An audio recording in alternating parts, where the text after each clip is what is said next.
आज की खबर की शुरुआत से पहले अपनी अपनी चर्चा कर लेते हैं। चलिए सोचते हैं कि हम कौन हैं। जाहिर सी बात है, सुनने वाले हर व्यक्ति ने अपना एक परिचय रखा होगा कि मैं ये हूं, मैं ये हूं और इस विभाग में काम करता हूं, या मैं ये हूं और इस पद पर कार्यरत हूं।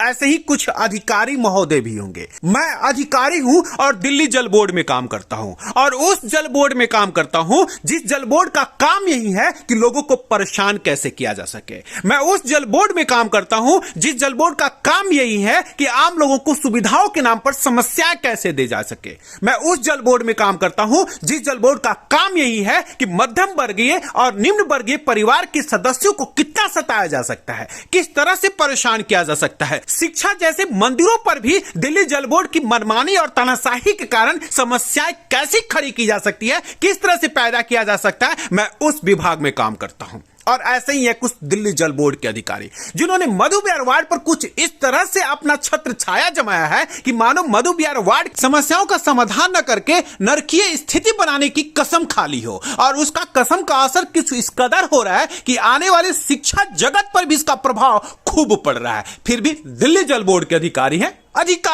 तो अधिकारी की तरह रहेंगे। समस्याएं होती हैं तो हो, भला उन पे क्या फर्क पड़ता, क्योंकि इस एमसीडी नगर निगम के विद्यालय में पढ़ने वाले कोई भी छात्र और छात्रा इन अधिकारियों का बच्चा नहीं होगा। अब जरा समझिए, हमेशा एक चर्चाएं होती है कि क्यों नहीं सरकारी विद्यालय में किसी अधिकारी के बच्चे पढ़ते हैं, राजनेता के बच्चे पढ़ते हैं। यही कारण है, क्योंकि यही अधिकारी और राजनेता उन समस्याओं के लिए उत्तरदायित्व होते हैं। भला कौन सा ऐसा विद्यालय होगा जिस विद्यालय के मुख्य गेट पर, जिस विद्यालय के मुख्य दरवाजा पर सीवर का पानी बह रहा होगा, वो भी बदबूदार, और उसी में बच्चे खेल रहे होंगे, और फिर भी इन अधिकारियों को शर्म नहीं आएगी, फिर भी राजनेताओं को शर्म नहीं आएगी। और सबसे दुख की बात तो यह है कि पता नहीं किस हाथ से अपनी पीठ को थपथपा लेते हैं कि उन्होंने क्षेत्र के विकास में अथक प्रयास और बेहद अहम योगदान दिया है। नगर निगम के विद्यालय के सामने सीवर का पानी बह रहा है, बच्चे उसमें खेल रहे हैं, वो भी 2000 बच्चे एक दिन में। ये 2000 बच्चे यानी उन छात्रों के अभिभावक के बारे में सोच लीजिए, यानी उन 4000 लोगों के बारे में सोच लीजिए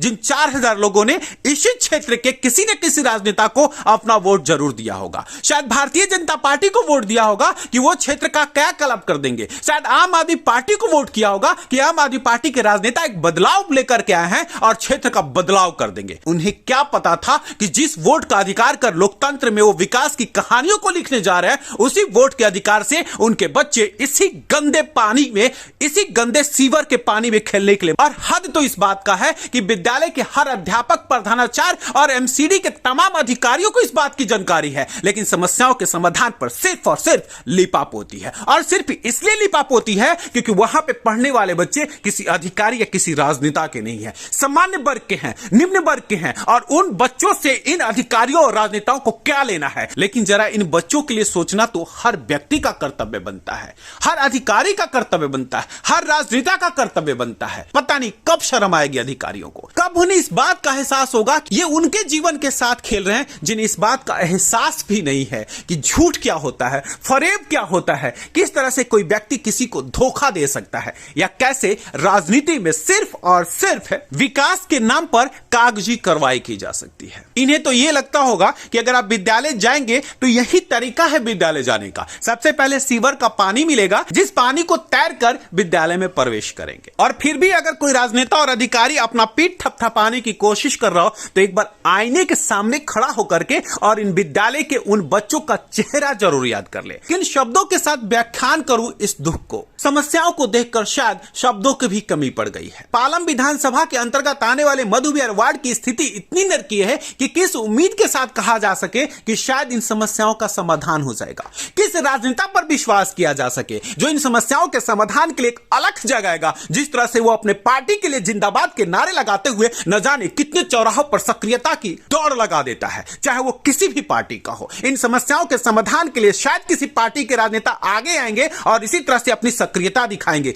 लेकिन सिर्फ एक सपनों की उम्मीद है जिसे हकीकत में बयान होता हुआ तो नहीं देखा जा रहा है। शायद इस खबर को देखकर के दिल्ली जल बोर्ड के तमाम अधिकारी या सक्रिय राजनीति करने वाले राजनेता अपने बच्चों को भी एक बार देखने की कोशिश जरूर करेंगे और कल्पनाओं में जाएंगे कि अगर उनके बच्चे ऐसे ही सीवर के गंदे पानी से होकर विद्यालय में जाएं तो उस विद्यालय के साथ या उस विद्यालय के अध्यापक के साथ या उस विद्यालय के प्रशासनिक विभाग के साथ उनकी सोच क्या होगी। एक बार यह भी सोच सकते हैं कि क्या ऐसे जगहों पे वो अपने बच्चों को पढ़ने के लिए भेज सकते हैं क्या, और अगर उन्हीं के कारण से अगर किसी विद्यालय की स्थिति ऐसी हुई है तो हर महीने की आने वाली 1 तारीख को एहसास तो होगा कि वो अपने कर्तव्यों के प्रति कितने उदासीन रवैया रखते हैं। के गेट पे जो पानी है ये कब से है और किस चीज का पानी और क्यों भरा हुआ है? ये दिल्ली जल बोर्ड ने जो सीवर डाले हैं, जब से लोगों को बहुत ज़्यादा प्रॉब्लम है। 2019 से लगभग ये शुरू किया था और 21 में ये ख़त्म हुआ था।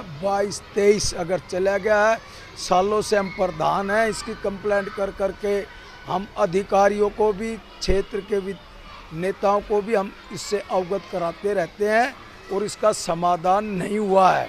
आज इसके बारे में आपने देखा है, ये जो घरों में सीवर का पानी है, अगर उनको देख के उन माताओं, उन बहनों का जीना दुर्लभ हो गया। आज प्रधान होने के नाते हमारा भी मन एक किस्म से रोया है।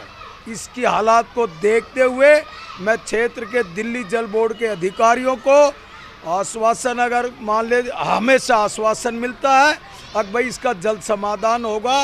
ये जो समस्या है ना, ये कितना दुखी करने वाला, कितनी परेशान है। जहाँ ये सरकारी स्कूल में बच्चे हमारे पढ़ रहे हैं, हजारों बच्चे यहाँ पढ़ रहे हैं, इनके माँ बाप हैं, मान ले ड्यूटियों पे भी जाते हैं, ज़्यादातर हमारे बुजुर्ग हैं, दादा व दादी छोड़ने आते हैं, छोटे छोटे बच्चे हैं। कैसे दोनों, अगर आप इनके मेन गेटों पे देखो, सीवर का पानी भरा हुआ है, बदबू है बाबा यहाँ पे, बदबू मारती है, जीना दुर्लभ हो रहा है। वे माँ बहन बेटियां कैसे रह रही होंगी? बच्चे यहाँ खेल रहे थे, इस पानी में बच्चे खेल रहे थे, तो कितना मतलब परेशानियों का कारण है और अध्यापकगण भी ध्यान नहीं दे रहे हैं। तो ये किस अध्यापकगण से आज मैडम प्रिंसिपल हमें मिली थी, उन्होंने बोला जी समय समय पर हम इनको दिल्ली नगर निगम के अधिकारियों को भी इनका समस्या अगर बताते हैं, दिल्ली जल बोर्ड के वहाँ भी कंप्लेंट करते हैं। आए दिन ये तीसरे दिन भर जाता है, एक दिन अगर आगे साफ करके तो उसी दिन रात में दोबारा भर जाता है। परेशान बीमारी होने वाली चीज़ है। ये सीवर का पानी आप देख रहे हैं, जिस तरह से गंदा सीवर का पानी भरा, छोटे छोटे बच्चे बेचारे इसमें गिरते हैं, उन्हीं से खाना खा लेते हैं, तो बीमार नहीं होंगे तो क्या होंगे? ओवरफ्लो की वजह से दिल्ली जल बोर्ड को कितनी बार शिकायत करी कि वो अभी तक आते हैं, अपना काम सही तरह से नहीं करते, जिसमें कि कई बार कंप्लेंट कर चुके हैं प्रधान जी को भी, प्रधान जी आगे भी कर चुके हैं, कोई भी आके राजी नहीं है। 2 बार आते हैं, 2 खपच्ची मारते हैं और चले जाते हैं, उससे ना पानी कम होता है ना कुछ। वो अपनी ड्यूटी पूरी बजा के चले जाते हैं कि हम आए और चले गए करके, लेकिन इस तरह से काम नहीं हो पा रहा। आपके सामने खुद ही पड़ा हुआ है पूरा सीवर का काम, और बच्चे छोटे छोटे बेचारे बीमारियों घर में पल रहे हैं। ये कल्पनाओं में सोचकर भी हैरानी हो रही है कि क्या कोई ऐसा अधिकारी या राजनेता हो सकता है जो अपने निजी स्वार्थ के लिए दूसरों को परेशान कर सकता है। उम्मीद सिर्फ और सिर्फ ना की है और विश्वास इन समस्याओं के समाधान की है। दिल्ली ब्रेकिंग के लिए अनुज मिश्रा की रिपोर्ट।